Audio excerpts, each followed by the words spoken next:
welcome to the Blackbox Diaries Season 3, Episode 4, with Bailey and Chris. I am coming at you today from B-Sides in Canberra, which is Dungeons and Dragons theme, and I have my amulet of entry, which I've been too lazy to go up to the hardware hacking religion, solder on the lights and stuff because it flashes and blinks, and I just cannot be bothered.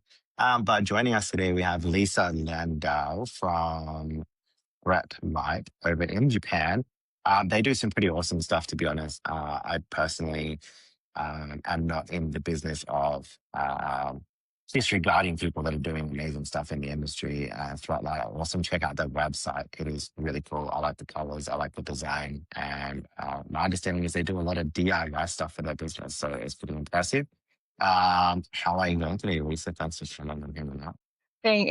Thanks for having me. It's good to talk to you guys. I'm Lisa. I'm the CEO and the co-founder of ThreatLight. I am based in Japan, but we're a global company, so we all our people are spread across the universe. Yeah, when people ask us where our headquarters are, technically they're in the U.S., but we always say that it's planet Earth. Although hey, maybe we'll expand to space someday. Yeah. And we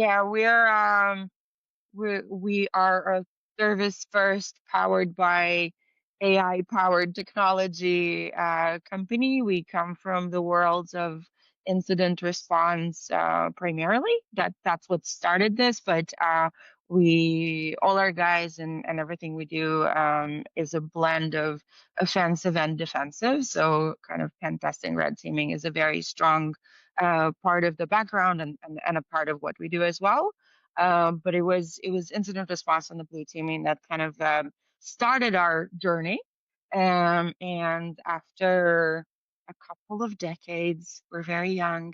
After a couple of decades in the industry, and kind of working for vendors, under vendors, and seeing seeing how large companies operate and seeing our customers' pains and everything, we decided that we wanted to do things a little more pragmatically, more effectively, and close the gaps and put a spotlight on the response side of things and on a more effective, pragmatic, practical defense and response to incidents. So, and me and my co-founder Tim, who is in the UK, we're very global.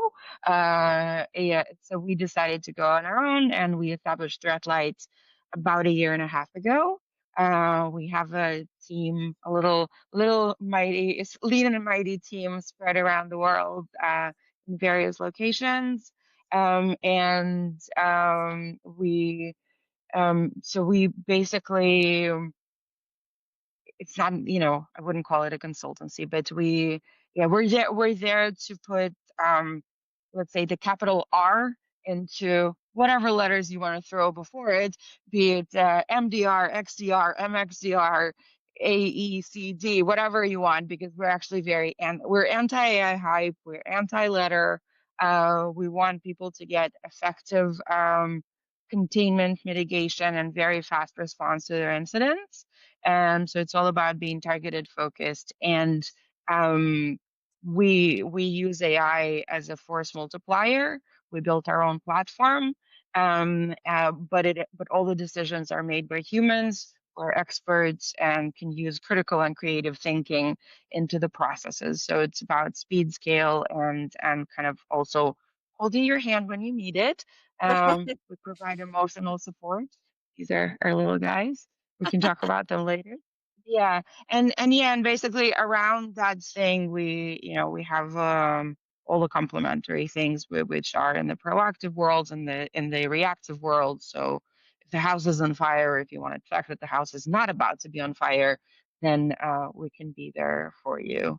Our A couple of the things that I think are important differentiators, and then I'll stop talking and we can talk about together about other things, is that a few of there were several gaps that we set out to close. Like I mentioned, the speed, the scale, the cost effectiveness.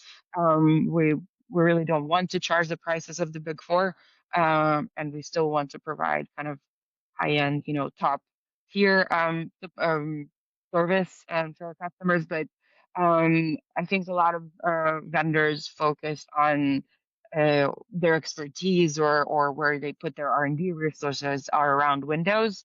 And we know there's a huge gap around Mac, Linux, and the attacks are moving towards Kubernetes, containers, Docker, wherever it may be. So this is where, of course, we support Windows, but this is where we are. ESXi hypervisors, they don't cover those. So this is where we go deeper and we cover because this is what companies use. This is where attack surface moves. And the other thing is as we were developing the platform, we really wanted to stay away from the EDR spaces, the monitoring, the SOC, and everything. But we realized that the platform that we built, the forensics tool that we built, actually doubles as a detection and monitoring tool. We had a few weeks of this is against everything we wanted to do. We never wanted to do this, but then we thought, nobody does both in one, and people hate installing additional tools. So why would we deprive the world from this? So yeah, so that's how we kind of expanded from just very effective and fast response to let's bring the response over to detection. Let's close the time lags and the gaps. And we expanded it to the detection and monitoring and the very capital R in the response. So same agent, both forensics and monitoring. That's it for now. Yeah, there's more. It's really interesting that you say Mac because I taught at Black Hat last year in the US and it was really the course that we taught was OffSec's SOC 200, so offensive security defense analyst. So it was all of like it wasn't response, it was more of just defense analysis and looking through seams and stuff like that. And so I had someone come from, the course itself was very Windows heavy. We went through logs of Windows, Linux, and things like that. And I had someone come over from Denmark and take the class, and he's like, everything that we do is Mac. Like, this is a really great class, but this is not super helpful when it comes to the fact that the EU mostly uses Apple products. And so I'm glad to hear that other people outside of the US space understand that Apple is just as susceptible to attacks. And that are actually focusing on that. I just didn't really realize. I mean, I'm a fully like Apple person. Like I'm working off my MacBook. I've got a Mac Studio. All my iPhones and watches and stuff are all Mac, much to my husband's dismay. He's definitely an Android user.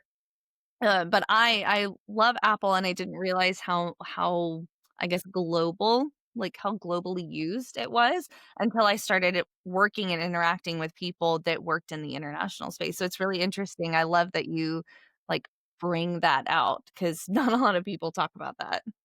I see. Are I you trying think. to? I was just gonna say, are you trying to Sorry. say it's a myth?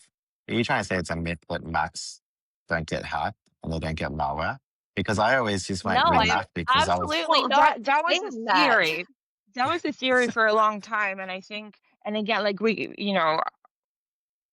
can be a little bit disruptive to say that, but I think a lot of vendors would tell you that.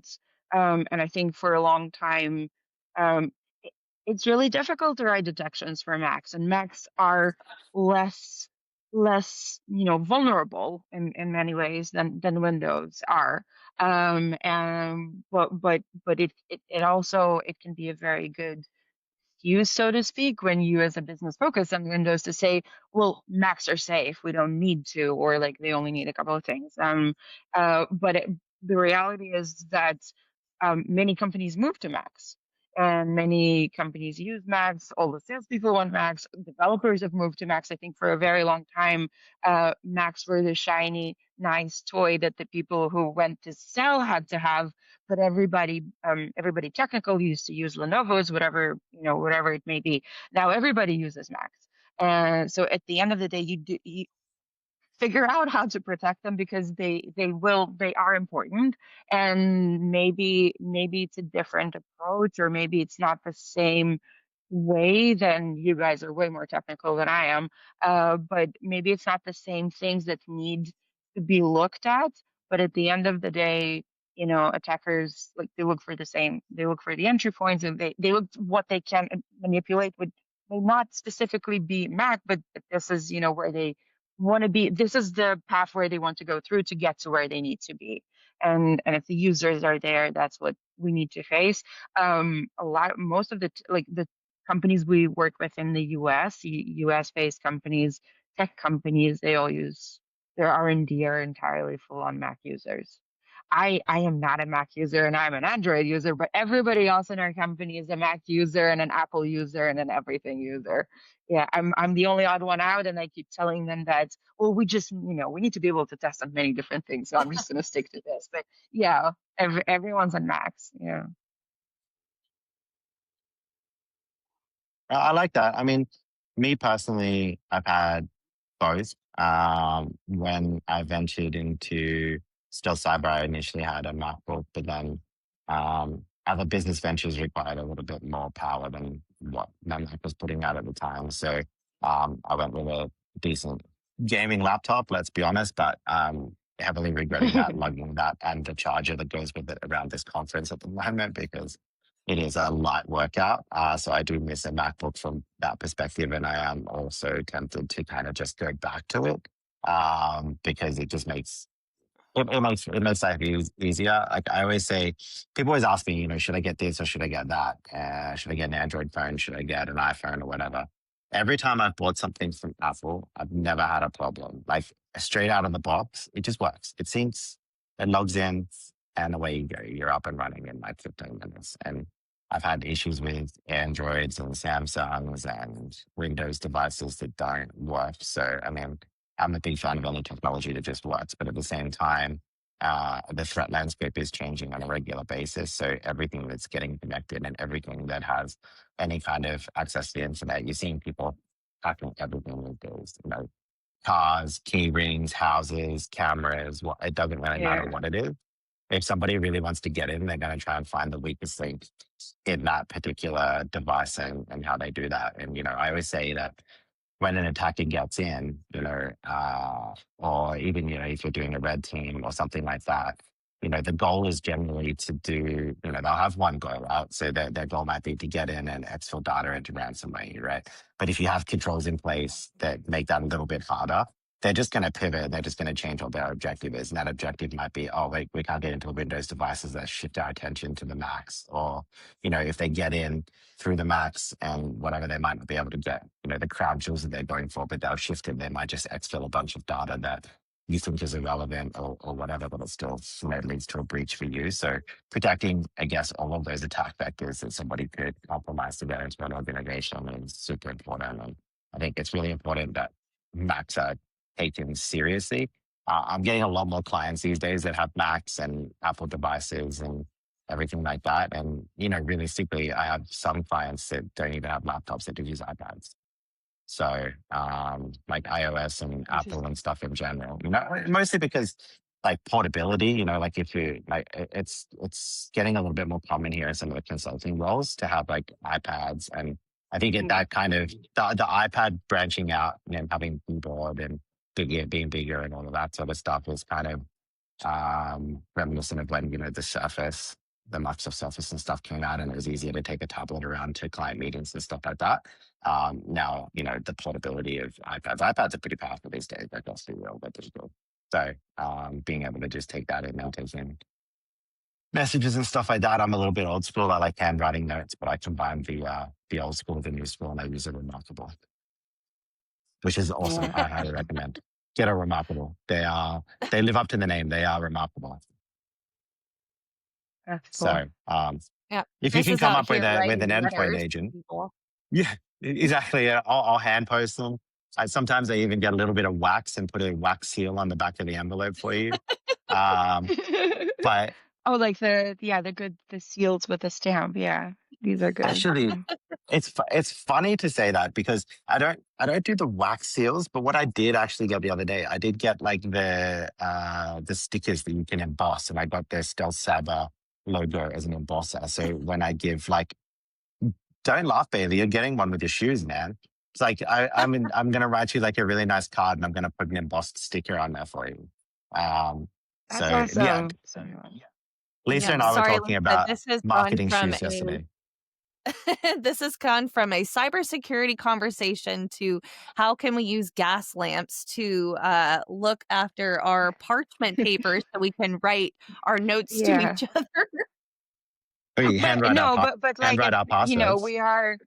we are at the end of the day, like we can go back and churn our own butter, and that would be, maybe not health wise. It probably wouldn't be very safe for our digestion if we stop using refrigerators. But at the end of the day, yeah, and um I think Macs and Apple phone devices are different when it comes to security, and I do kind of hear a lot that Android devices are much more secure, and I think it's probably because this is what Apple likes to enable for you until you figure out how to secure it for yourself, and yeah, so the more kind of hands off we become, the more we expose ourselves to risk, and this is where the iPads, the phones, or whatever it may becomes more puts us more in danger because we just let others do more automated stuff for us, or like we buy phones that have prefixed apps that the providers have put there, and it's mandatory, and then yeah,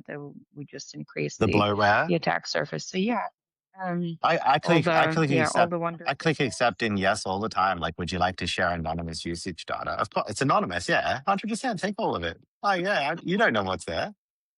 Yeah, that's a Oh, joke, by the way. yeah.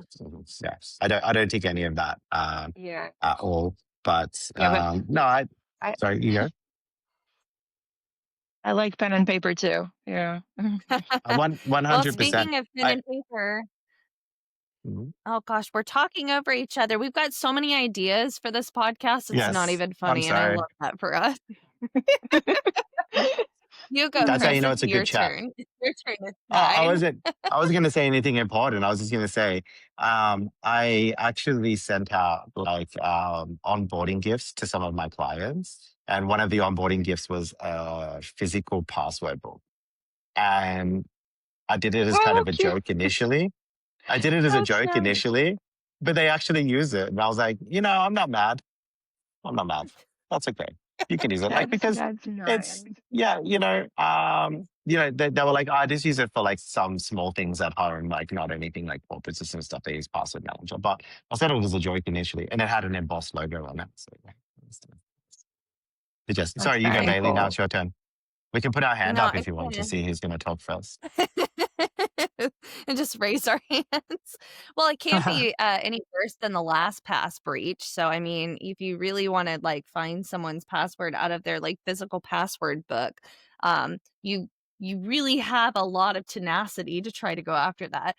But what I was going to ask, so we're talking about like gas lights and churning gas lights, gas lamps, and churning and not gaslighting anybody here. Um, but your platform and your services are predominantly AI based. And so like my thing is, and I've seen this a lot in both the cybersecurity industry, like I'm writing a book, so like nobody wants to use AI. It's like AI is the no thing. And so how do Hmm. you have that conversation with people that says, hey, we're still applying a human approach to cybersecurity and to all of these things while using AI as a tool to enable us? Because I think when people hear, hey, we've got an AI response kit or an AI platform, they just automatically think, okay, it's all automated. There's no humans. They're all taking our jobs, and now they just people get bent out of shape. So how do you deal with that?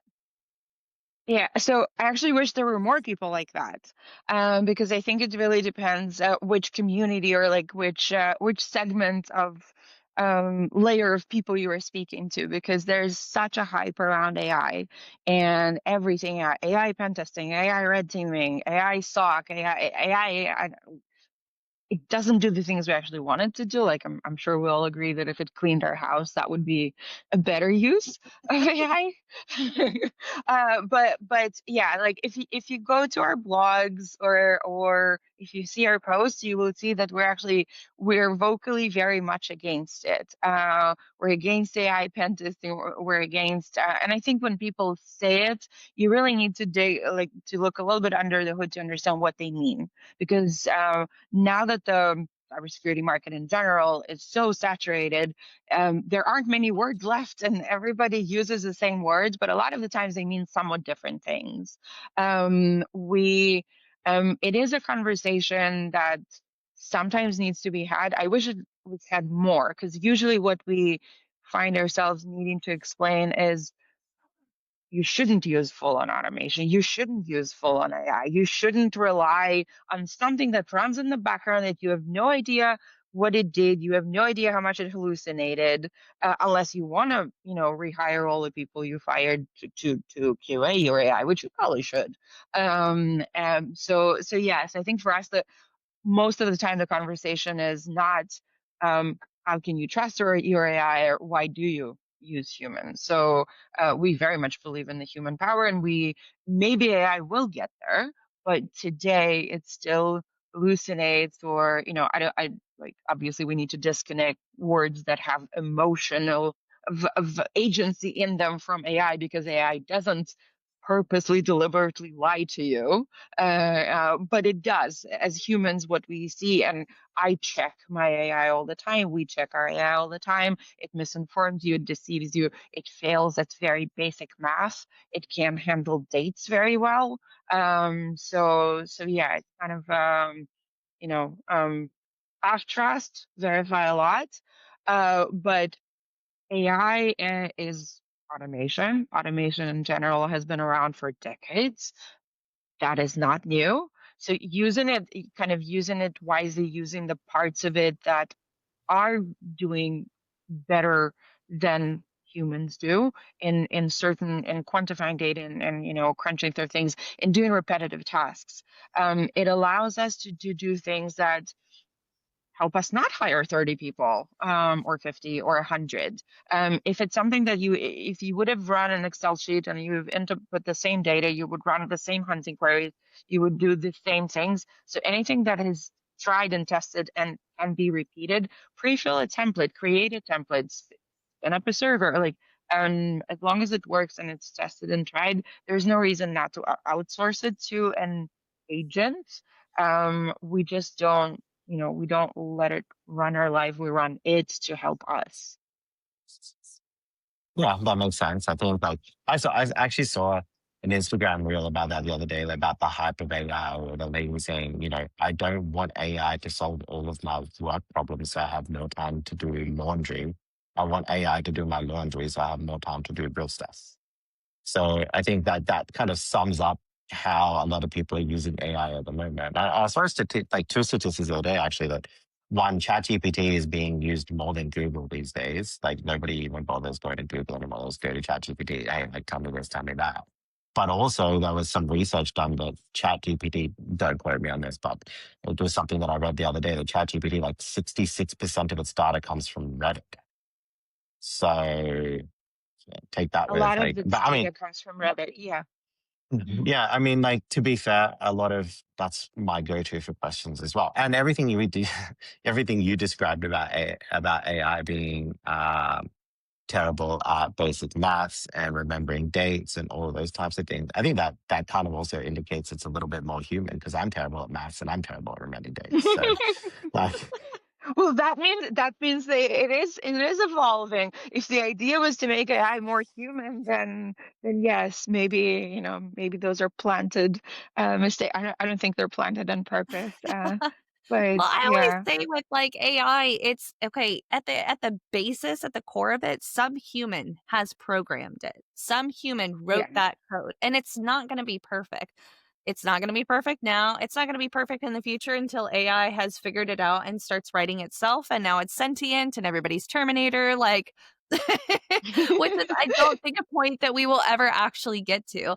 And I always hate the term, AI as artificial intelligence, because I get where the terminology comes from, but just like you use the word like automated, autonomous, that's like my go-to. Is like, it's not really artificial intelligence, it's automated intelligence. I mean, and that could be completely wrong from like a logic point, but that's where like my feeble human mind goes to, because it really is just a powerhouse to automate those tasks that are so repetitive and exhausting.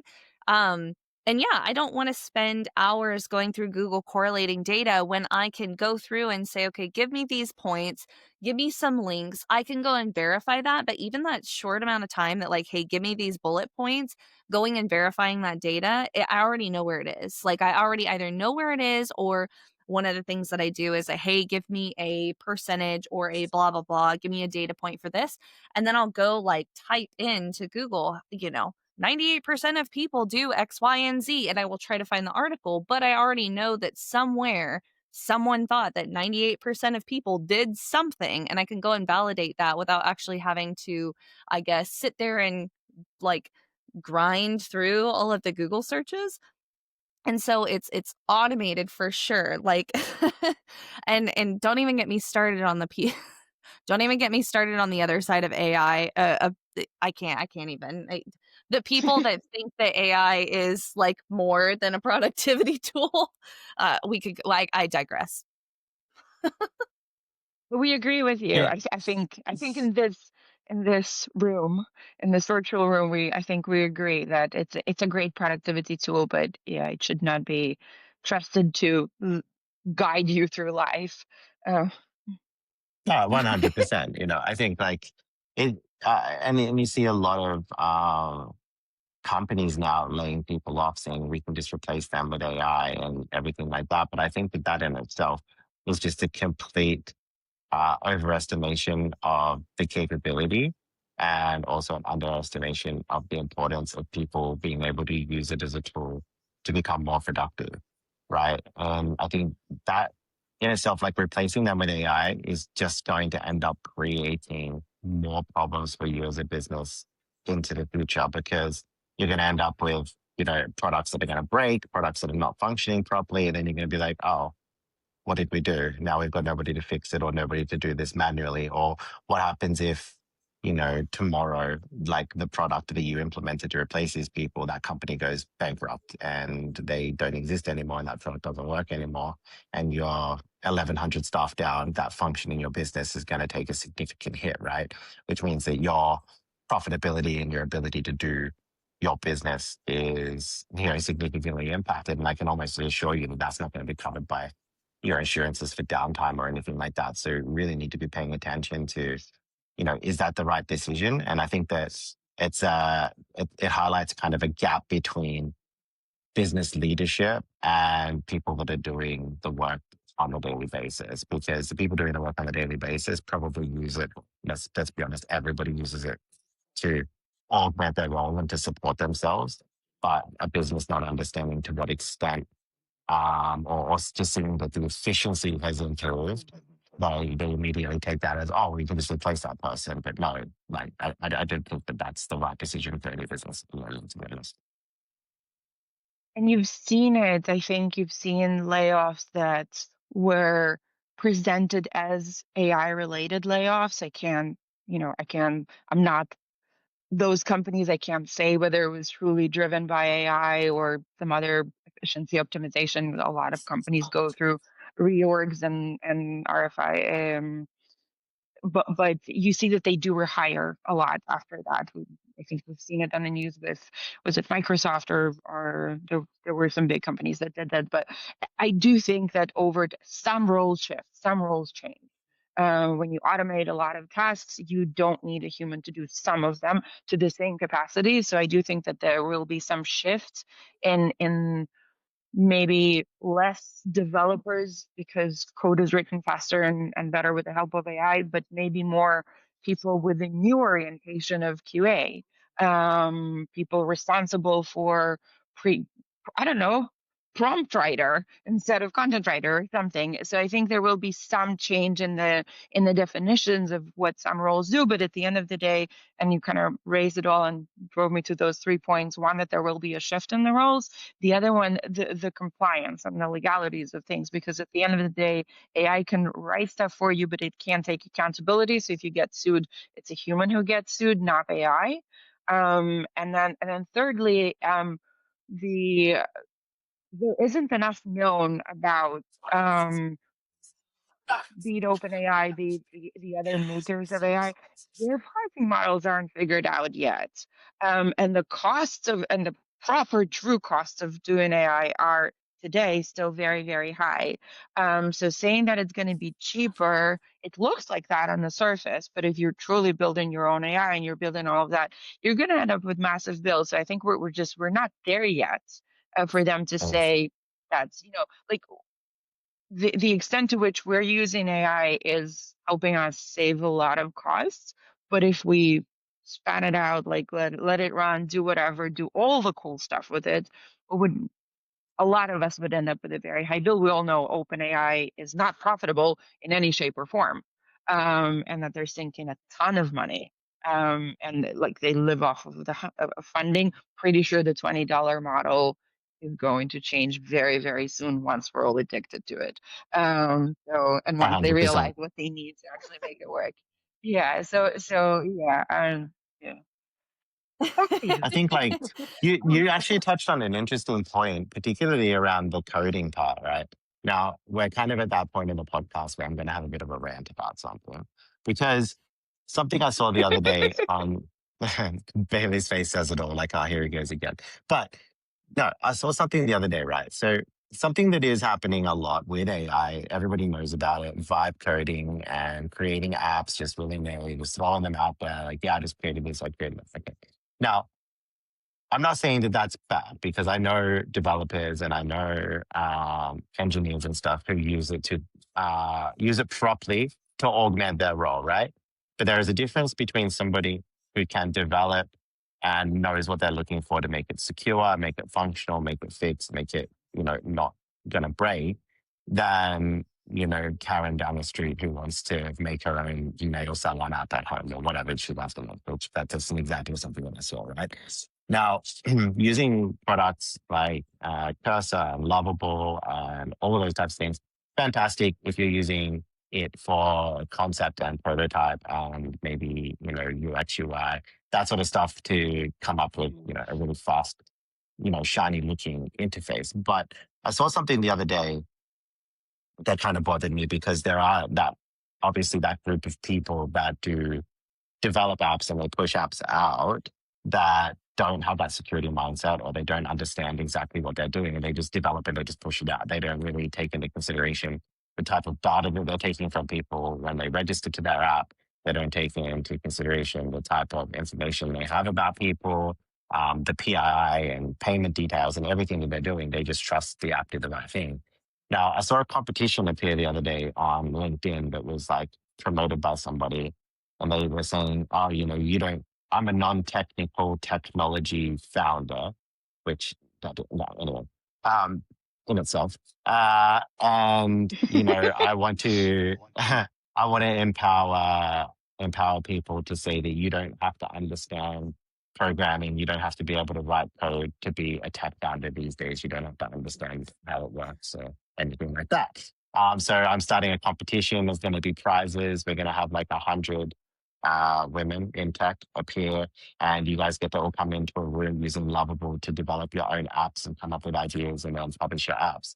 All I saw was 100 individual business development opportunities for us to go in and pen test and fix all those apps that have been vibe coded and available as all hell when they all get published in that competition day because they're going to have so many people in there developing apps. But that's just an example. That is a competition where there is going to be 100 apps purely written just by AI, just thrown out into the market.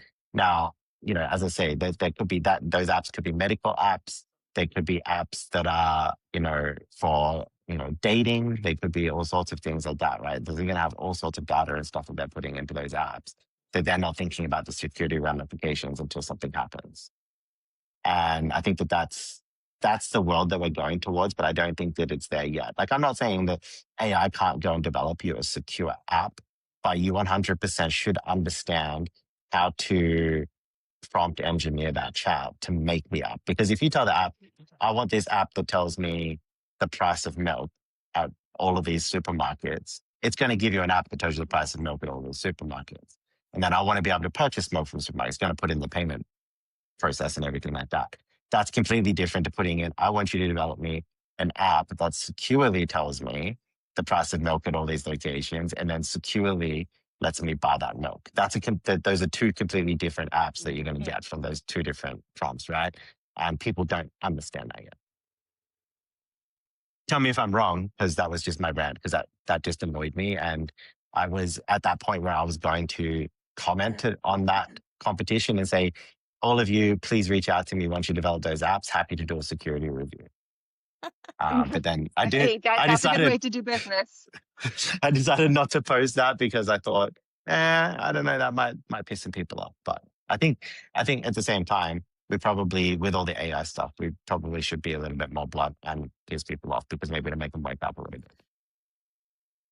Yep, it's gone from DevOps to it's gone from DevSecOps to DevOps because of the agility and how easy it is, like how convenient it is to create a thing. But even I've seen it in the industry. Security is taking a backdoor to AI because AI is it's the buzzword. It's the new thing. It's the thing that, I mean, let's be honest, like AI is not going away. Whether or not, every company could Mm. go under, but the technology is out there. It's like when they built the first car, like the first like car that's not like one with the wooden wheels. Like it just got better from there and it just escalates. And so my husband and I are big like beer brewery tourers. Like we love to go to beer breweries because it's just fun and it's interesting. Most of them are family friendly and we like to go do the actual tours to like see the industry and the warehouses and stuff. And there's one that we went to recently. It's a larger one in the state of Texas and they had this big like canning like robot. And there was a guy that actually still worked at the brewery. He'd been working there for like 40 years because this is an old brewery. And he had been working there and he was like, that was my job 20 years ago, 20 years ago. That was my job to hand like bottle or hand can these things or do whatever it was. Now we have this nice shiny robot from Germany. It does all of it for us. And he inadvertently became the QA guy. He's the one that makes sure that all of the maintenance is up to date on the robot. All the software is good to do the QA on what it's doing. And so like AI is not going anywhere, but also people are just going to shift into new things that they're going to do. But the biggest thing is like the security piece of it is so overlooked. Like it's just like holy airball. It's not even a thing that we even consider anymore because if you have $100, $100,000 and you can have AI for $100,000, you can have security for $100,000. Which one are you going to get? Are you going to get the new shiny thing that like makes everything look great? Or are you going to buy the security and more likely than not, you're going to get the new shiny thing? And that Mm-hmm. sucks for the industry of like both cybersecurity, but just technology in general. Cause now we have like the wild, wild west of technology and like apps and stuff. And they're just out there bleeding everybody's PII and stuff all over the dang internet. So like forget about I always joke, I'm like, well, I don't really care what I post because, so and so country and so APT has all of my data anyway. Okay, but it's now going to get 100%. real serious real quick if we start putting in, Janet's vibe coded, like, buy me groceries from the local grocery store and let me input every single credit card that I have just in case the one doesn't work. Like, that's crazy to think. Yeah. But And that's the world. That's it's the world we live in. yeah, and it's not new that security is overlooked. I think we can create a very long list of buzzwords that had their day or still have their day, and AI is taking a long time, and it's on that list. But also like there, I'm sure you heard that too for the past couple of years about how security needs to shift left, shift left, shift left in the development process, and everybody was talking about that. It's so it has been there, it has been overlooked for a long time. Now it's just with AI, things are happening faster, and it's available to more people. So the problem is becoming more acute to those who understand that it's becoming more acute, but it's still the heads are still in the sand for everybody else. And just like before, companies weren't thinking about security until they were breached. The same will happen today, except it will probably happen tomorrow. So yay, we have jobs for longer. And Exactly.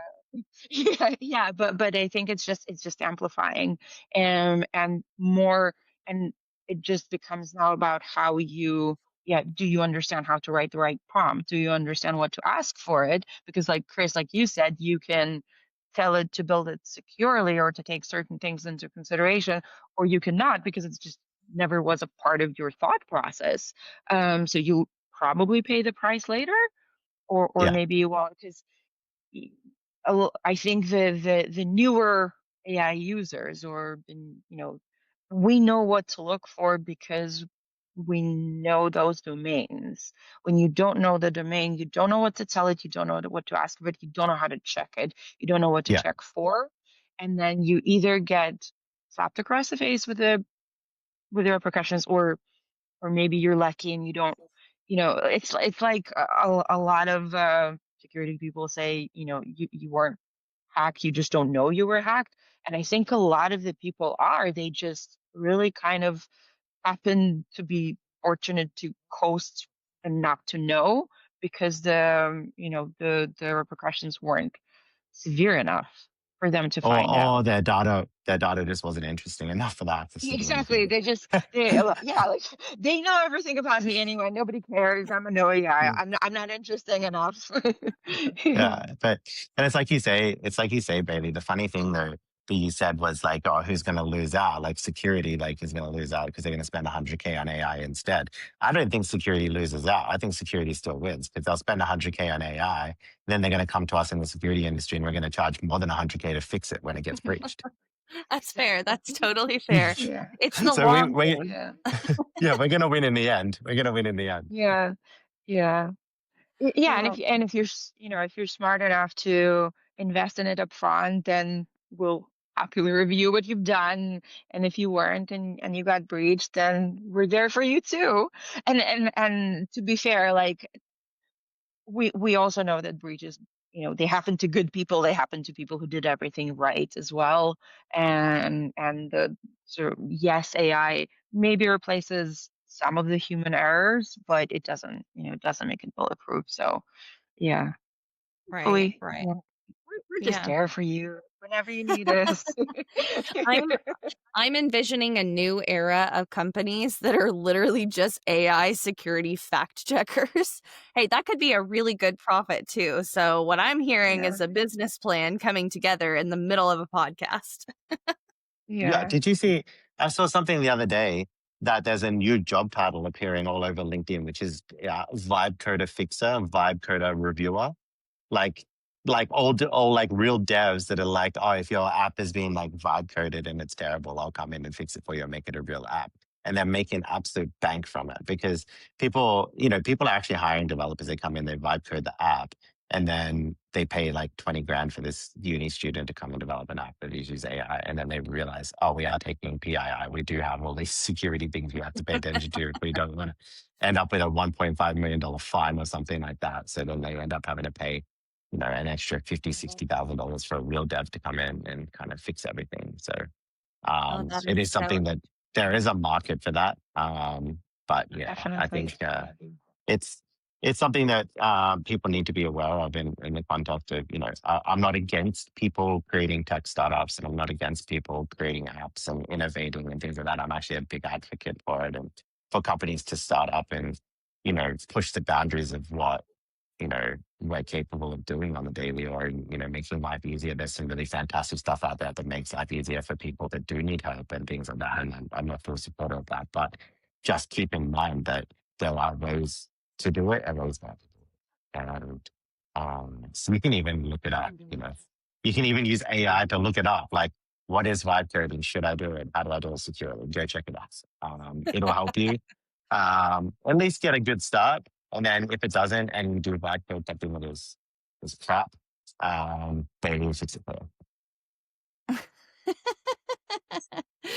Oh yeah, what about the paradox when AI tells you to not vibe code because it's just like not great. So now you add an old existential crisis of like, do I use AI? Do I not use AI? Yeah, Would it that's tell true. you though?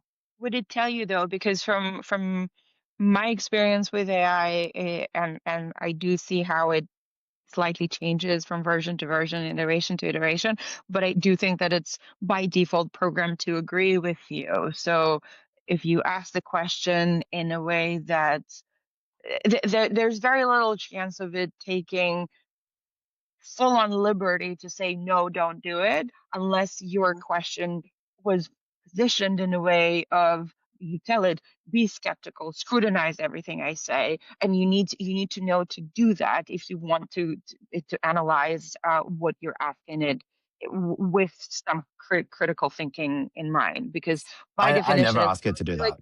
great idea, you should. Yeah. Yeah, Excellent question. I absolutely love going to AI with a really terrible idea and getting lots of positive affirmation about how brilliant I am. So I never tell it, don't Yeah. criticize me, just praise me, just praise me. Yeah. Yeah. Hey, today I thought Yeah. of this really great idea and I thought I'd jump out, off a bridge. It really sounds like you have a well thought out plan. Let's break it down step by step. yeah. Now, Can you I can you have give me a trained Gantt chart? right.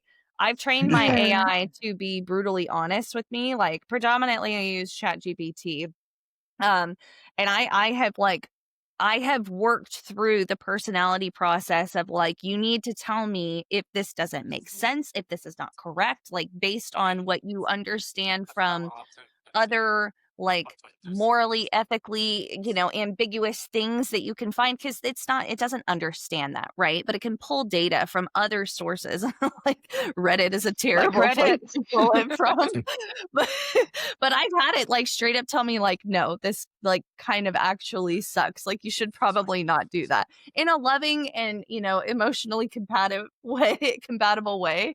But yeah, Yeah. you do have to like you can't just go into these things and say, first time user, do this stuff. And it's like, yeah, great idea. And it's going to do the thing for you. I mean, but that's AI across any sort of software, whether you're going into ChatGPT, Mhm.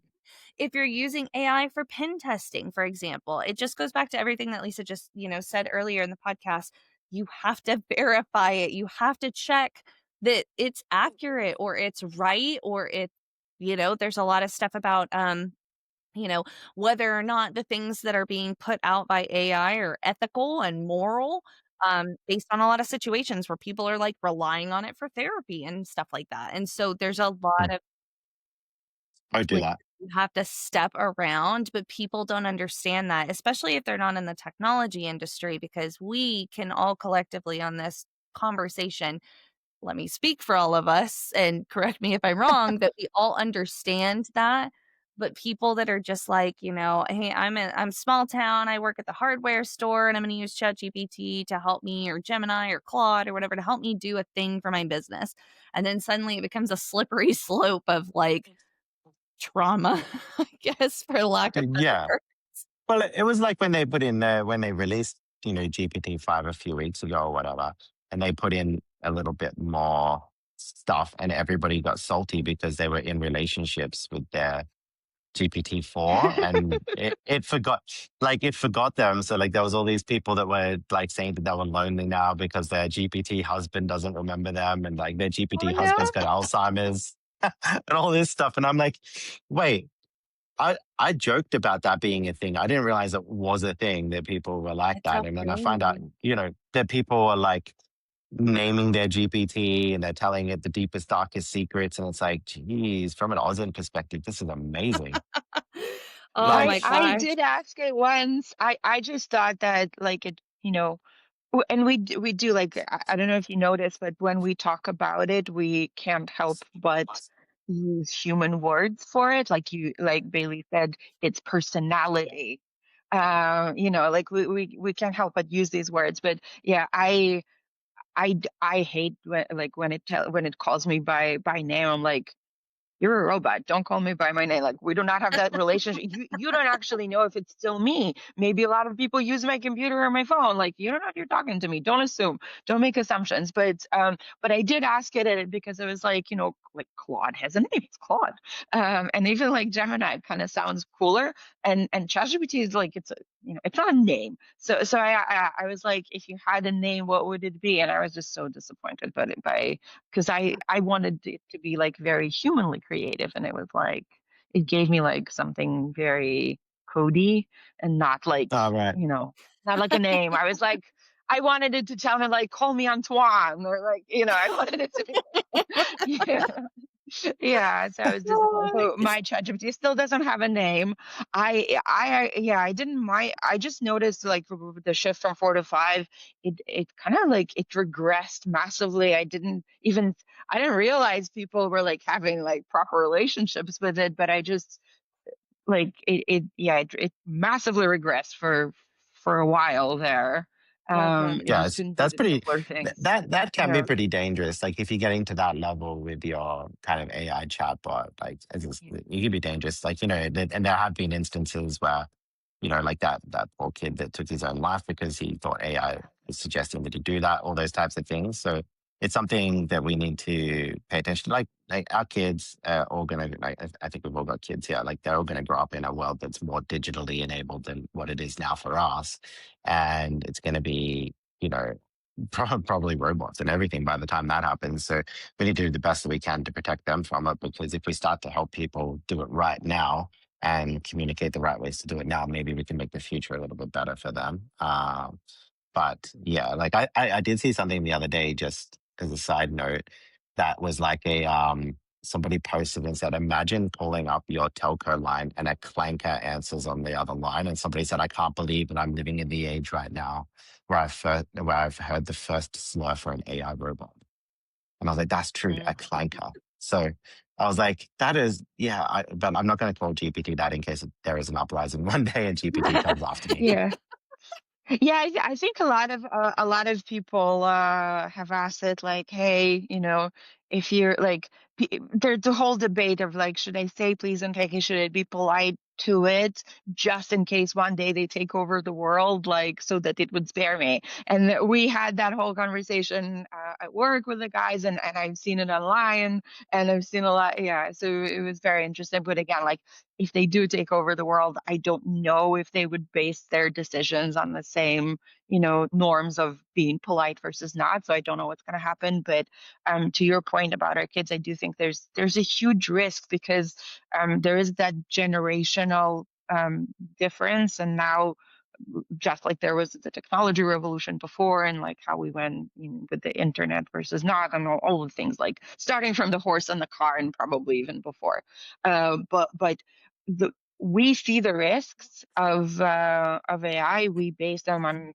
our past experiences and everything we can pull into and from to draw from there, and that's why we know how to check it, and we know that there's more than the one thing it gave us.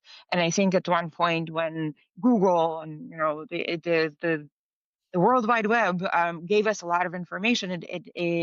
It made it more accessible, but there was still a lot of variety. And it was very interesting because I think when teenagers used to be very lonely, and you thought you were alone in your experience, breakups, heartbreaks, all that stuff, for example.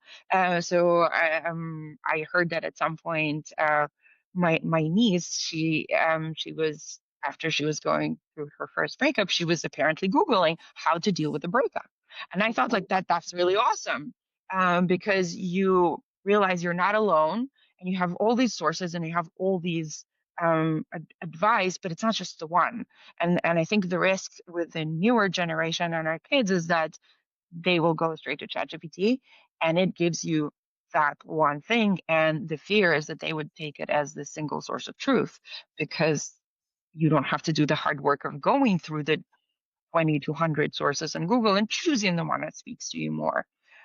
So they will interact with it very differently from us, which possibly better, but in many, many things, I think it really, really scares me.